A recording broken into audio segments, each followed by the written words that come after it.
একটু খেয়াল করে ল অফ ডিমান্ড আমরা যদি বলতেছি যে কিছু অ্যাকচুয়ালি অর্থনীতিতে কি হয়, অর্থনীতিতে প্রত্যেকটা বিষয়ের কিছু নিয়ম নীতি আছে।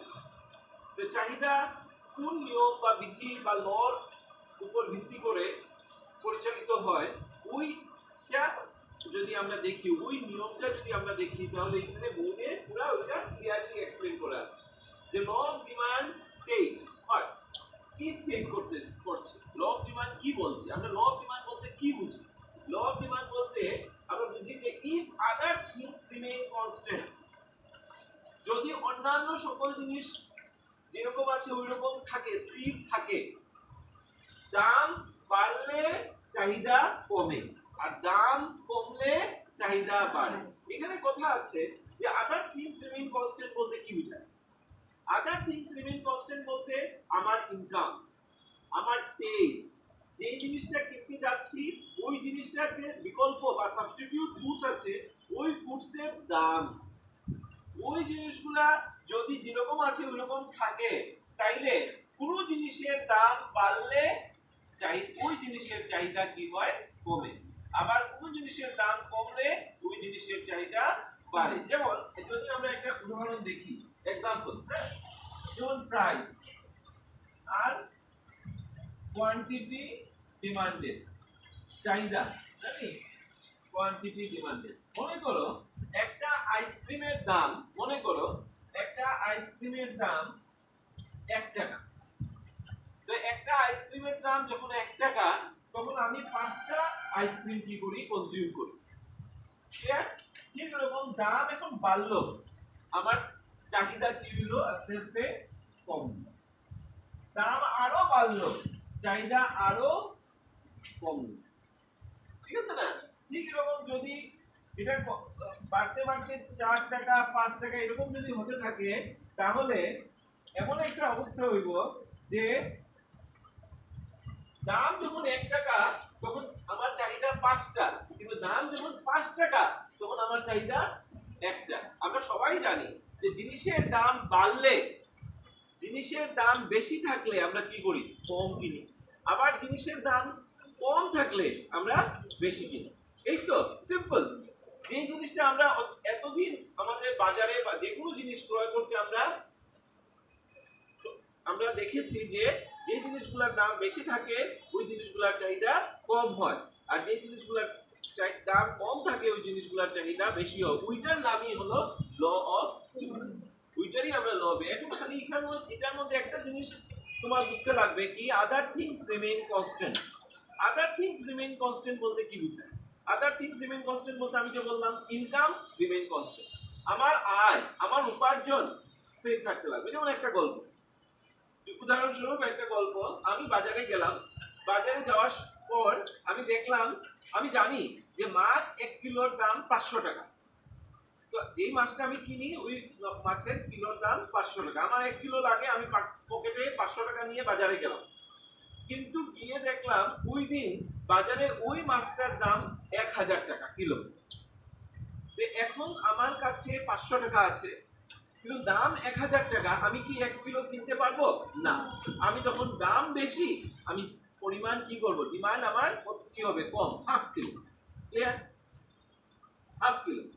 এখন যদি মনে করো মুস্কান আমারে বাজারে পেয়ে গেল, আর মুস্কান আমাকে বলল যে স্যার আপনার কাছ থেকে যে 500 টাকা আমি নিয়েছিলাম ওইটা আপনাকে ফেরত দিচ্ছি।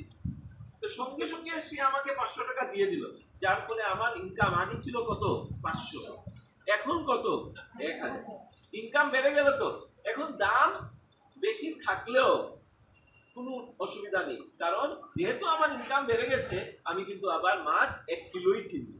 তখন ল অফ ডিমান্ড কি হবে না? অ্যাপ্লিকেবল হবে না, চাহিদা বিধি তখন প্রযোজ্য হবে না।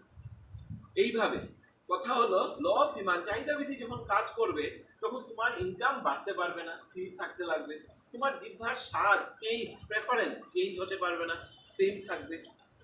তুমি যে জিনিসটা কিনতে যাচ্ছ ওই জিনিসের বিকল্প দ্রব্যগুলোর দাম যেরকম আছে ওইরকম থাকতে হবে, তাহলেই ল অফ ডিমান্ড কি করবে?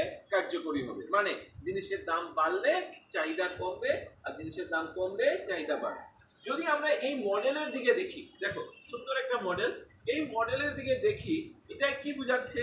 একদম সহজ কথায় দেখাচ্ছে যে এই যে কার্ভটা, এই কার্ভটা কি বোঝাচ্ছে? এই কার্ভটা বোঝাচ্ছে যে দাম বাড়ছে, দাম বাড়ছে। এখানে বারে বারে দেখাচ্ছে যে যখন দাম বাড়ে তখন চাহিদা কমে, আবার যখন দাম কমে তখন চাহিদা বাড়ে। তো সবগুলাতে ওইখানে ওইগুলোই দেখাচ্ছে যে দাম বাড়লে পরে উপরের দিকে অ্যারো সাইন মানে কি দাম বাড়ছে, আর নিচের দিকে অ্যারো সাইন মানে দাম কমছে। তো এই মডেলের সাহায্যে যদি আমরা দেখি যে দাম বাড়লে চাহিদা কমে, আর দাম কমলে চাহিদা বাড়ে। ঠিক ওইভাবে তুমি যদি এখানে এক্সাম্পল হিসাবে আমরা যদি দেখি যে জিও নেটওয়ার্ক যেটা আছে, জিও নেটওয়ার্কের যদি রেট প্যাকেজ যে বলে, ওই প্যাকেজ যদি কমে যায় তাহলে চাহিদা বাড়ে। আবার ঠিক এয়ারটেলের যদি প্যাকেজ রেট বেড়ে যায় তখন কি হয়? চাহিদা কমে। তো এই মডেলের সাহায্যে আমরা ল অফ ডিমান্ড একদম সহজভাবে যদি বুঝতে চাই, ইট মিনস যে চাহিদা বৃদ্ধিতে যখন দাম বাড়ে ডিমান্ড কমে, আর যখন দাম কমে ডিমান্ড বাড়ে। এই যে ডিমান্ড শিডিউল, চাহিদা বৃদ্ধি বোঝানোর জন্য যে আমরা একটা তালিকা ব্যবহার করেছি, ওই তালিকাতে আমরা দেখেছি যে দাম কম চাহিদা বেশি, দাম বেশি চাহিদা কম। এটাকে যদি আমরা ডায়াগ্রামে দেখাই, এই দেখো এটাকে যদি আমরা ডায়াগ্রামে দেখাই, এদিকে প্রাইস এদিকে ডিমান্ড যদি আমরা দেখাই, তাহলে তুমি একদম সহজে 1 2 3 4 5 1 2 3 4 5 1 2 3 4 5 1 টাকা দামে চাহিদা কত ছিল? 1 টাকা দামে চাহিদা 5, 1 টাকা দামে চাহিদা 5, এই তো। ঠিক এরকম 2 টাকা দামে 4, 2 টাকা দামে 4, 3 টাকা দামে 3, 4 টাকা দামে 2, আর 5 টাকা দামে 1, ঠিক না? এখন যদি ওই বিন্দুকে A B C D E এই বিন্দুগুলোকে